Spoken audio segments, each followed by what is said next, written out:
chance pour. L'intensité.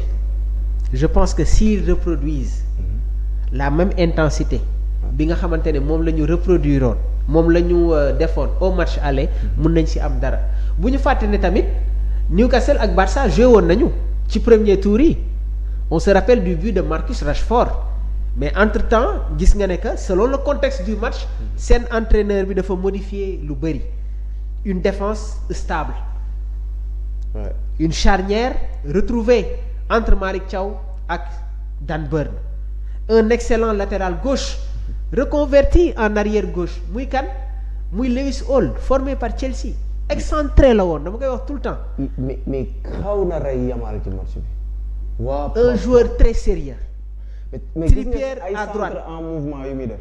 déggoo li ma la wax Chelsea moo ko formé c'était un excentré reconverti en milieu gauche sooy xool bi ñuy nekk ci yu Chelsea yi moom ak Harvey Hall moom ak Harvey Vale bokkoon nañu ci joueurs yi nga xamante ne ñoom ñoo yéeganoo ci équipe A bi par la suite si la ko Newcastle repéré indi ko et bi muy ñëw foofu dafa fekkoon une concurrence parce que Dan Burn au début moo doon jouer comme arrière gauche après il y avait Targett après Targett Lewis Hall ñëw imposé wu si couloir droite bi avec les non-performances de Livramento ancien joueur de Brighton Trippier ñëwaat na jëlaat place am en tant que capitaine seen milieu de terrain bi quasiment ça ne change pas et match aller bi am na benn joueur boo xamante ne joué wul woon. Guimaraes muy Bruno Guimaraes. parce que trio bu Newcastle Joelinton la Sandro Tonali ak Bruno Guimaraes. mais Bruno Guimaraes a été remplacé par Jacob Ramsey ancien joueur de Aston Villa.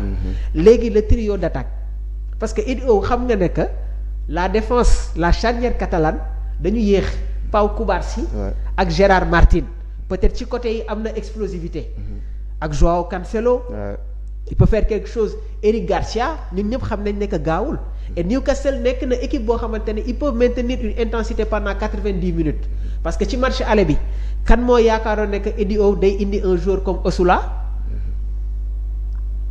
l'ancien attaquant du Stuttgart Woltemade il était sur le banc mu indi Elanga indi Ashley Barnes ancien joueur de Leicester City Antonio Gordon mi ngi ci banc bi ki nga xamante ne mooy Jacob Murphy lui aussi était sur le banc donc quand tu sors deux excentrés comme Barnes ou Elanga soo dugalee des joueurs yu mel ni Gordon ak Murphy c'est pour maintenir l'intensité loolu nag mooy profondeur de banc.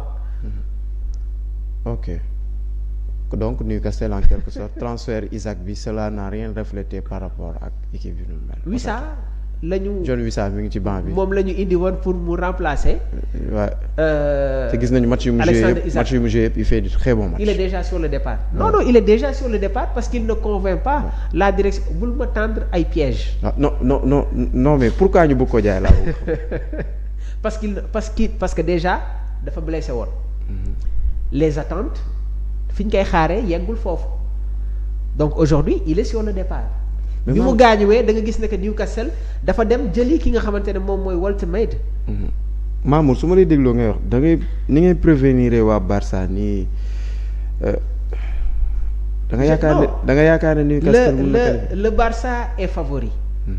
mais match aller bi il faut que Hansi Flick mu tirer ci ay enseignements beneen mbir bi tamit mooy Marc Bernal il était exceptionnel ci match bi nga xamante ne Barça joué woon na ko ak Atlético de Madrid ñu bëri jàppoon nañ ne que qu'il allait reproduire ce même match là face à Newcastle il ne l'a pas fait te y a des matchs yoo xamante ne da ngay soxla des joueurs d'expérience en joueur de Pedri par moment damay gis des cassures au milieu de terrain du FC Barcelone parce que su ma juumul il y avait Fermín López Pedri ak Marc Bernal trio bi gisoon nañu qu'est-ce qu'il avait amené Robert Lewandowski Lamine Yamal ak Rafinha Robert Lewandowski je pense que fin de saison bi tam mu jóge sax Barça Arabie Saoudite léegi nag man am na fenn foo xamante ne dama ko fay xaaree Hansi Flick parce que Malick Thiaw ak Dan Burn c'est une défense équilibrée parce que la capacité de réaction l'agilité l'accélération et la vitesse bi Malick Thiaw am Dan Burn amu ko moo tax dans ce genre de situation là du ma bëgg di jouer avec un attaquant fixe je préfère avoir un attaquant boo xamante ne day jouer entre les espaces di bouger entre les lignes de préférence pourquoi pas Ferran Torres ou Marcus Rashford mais loolu gaw ma ne que Hansi Flick va le faire il va essayer de continuer avec Robert Lewandowski mais loolu su ko defee day yombalal liggéey bi la charnière Dan Burn ak Malick Thiaw. alors damay enchaîner directement en 2 minutes. oui nga may ma benn affaire Paris Saint-Germain Chelsea. c'est Liam Rossignol une déception totale. Pourquoi la titularisation de Jorgensen, ancien gardien du Villarreal, à la place de Robert Sanchez? Pourquoi insister sur les sorties de balle? Man bi mu ko defee premier mi-temps bi laataa ñuy ñëw ci deuxième mi-temps bi laa leen wax ne que Paris Saint-Germain suy gagné Chelsea ça va commencer par les erreurs du gardien parce que premier mi-temps bi def na ko mu moy. Donc j'étais pas d'accord sur ce choix-là. L'autre choix, il ne fallait pas reproduire le même milieu de terrain qui avait joué la finale de la Coupe du Monde des clubs. Bi Paris di door Chelsea Enzo Maresca dafa indi woon un milieu de terrain Reece James Moïse Caicedo ak ki nga xamante ne moom mooy Enzo Fernandez et il faut que les Argentins arrêtent de manquer de respect aux autres joueurs comme ni ko Otamendi defee woon face à Vinicius Junior comme ni ko Enzo Fernandez defee woon au Parc des Princes après Chelsea a reçu une humiliation donc dans l'aspect tactique j'aurais préféré benn André Santos au milieu de terrain ñu associé ko comme ak Moïse Caicedo jël Reece James football loo ko comme latéral droite bien vrai que Malo Gusto a été buteur mais par moment il faut faire des choix léegi nag erreur bi nga xamante ne Jorgensen def na ko moom moo faciliter la tâche aux Parisiens l'entrée de Visca Kvaratskhelia a été très important des buts énormes. Le 4e but, le 5e but, je pense que le Paris Saint-Germain, ils ont un pourcentage élevé pour passer ci quart de finale yi. À 3 normalement Chelsea aurait dû. J'y crois pas parce que barki dem match bi nga xamante ne joué nañ ko contre Newcastle qui s'est soldé par une défaite je crois pas à la remontada des Blues gaw ma ko. ba match bi nekkee woon 3-2 donc Paris Chelsea mënoon na gérer. il fallait garder le score. Gérer. renforcer sa défense la titularisation l'alignement de Trevoh Chalobah comme arrière central gauche j'aurais préféré Mamadou Sarr. par moment gis nañu sax que réalisateur bi di wane Mamadou Sarr. waaw mais parce que il sait comment jouer avec le Paris Saint-Germain. dem leen ngeen seetaan match yi nga xamante ne Strasbourg joué na ko ak Paris Saint-Germain les prestations de Mamadou Sarr. Trevoh Chalobah n'est pas à l'aise quand il joue comme arrière central gauche tu fais un choix entre Chalobah ak Fofana tu mets de l'autre côté Sarr. C'est des choix yi nga xamante ne man je n'arrive pas à le comprendre. Alors dañuy enchaîner directement Manchester United sur de très bonnes étoiles avec Michael Carrick. Michael Carrick est en train de réussir ses débuts et waxoon naa leen ko les 2 premiers matchs quand je l'ai suivi nee naa leen Manchester année bii di ñëw ils vont jouer les premiers rôles ci Premier League bi et ils vont se renforcer.